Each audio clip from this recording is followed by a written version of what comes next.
All right, let's talk about something we've all seen or maybe even felt. It's called the promotion paradox, and it's this really frustrating reason why some of the smartest, most dedicated people at work just seem to get stuck. So let's get into it. I mean, it's a crazy-making situation, isn't it? You've got the skills, you're hitting all your goals, you're putting in the work, but then a promotion comes up, and somehow your name just isn't on the short list. So what is going on? Is the game rigged, or are we just playing it completely wrong? Well, according to leadership strategist Dr. Ramke, the answer is actually pretty simple. It's not because people aren't smart enough or skilled enough. He says they fail because they just fundamentally misunderstand how the corporate world actually works. It's like we're all playing chess, but we've been given the rule book for checkers. Okay, so let's jump in and start busting some of these myths. And the first one, well, it's a big one. It's this idea that your pure, raw technical skill is all you need to climb the ladder. We're kind of conditioned to believe this our whole lives, right? Get the degree, be the expert, be the smartest person in the room, and success is just gonna happen. But in the real world, especially in a corporate setting, that's really only half the battle. So here's the reality check. That fancy qualification that got you in the door, that's great, but it's not gonna get you promoted. At this point, being good at your job is just the ticket to entry. The real question becomes, are you coachable, or is your ego getting in the way? Because the number one thing that tanks a career is resistance to change. As you get more senior, it's not about being the best technician anymore.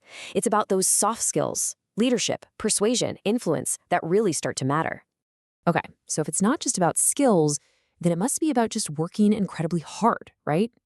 Well, that leads us straight into the second big myth that keeps people stuck. The old heads down approach. The idea that if you just keep grinding and producing amazing results, eventually some magical promotion fairy is going to discover you. It's a nice thought, but relying on other people to just notice your hard work, that's a career lottery ticket. The truth is, you have to be way more proactive. As Dr. Ramke puts it, if your work isn't visible to the right people, it might as well not even exist.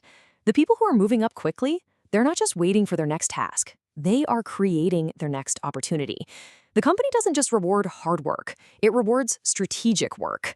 So that passive, I'll just wait and see what happens attitude, it's an absolute career killer.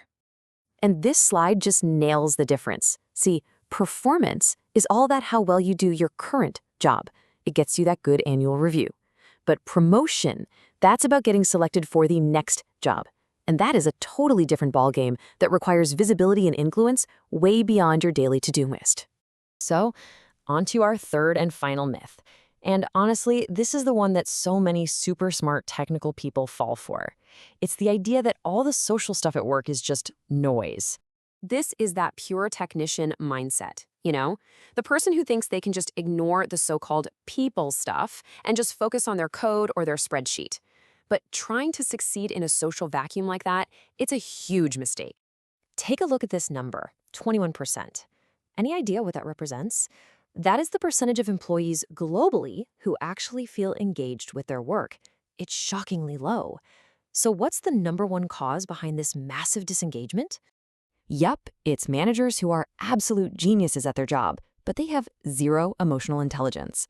They might be brilliant strategists or engineers, but they can't connect with people. They can't motivate a team, and that creates a huge disconnect.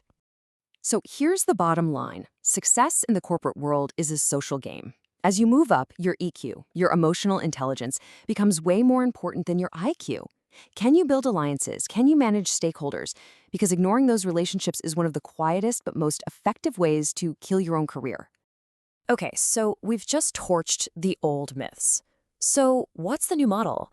If that old, broken rulebook is out, what does the real path to promotion look like today?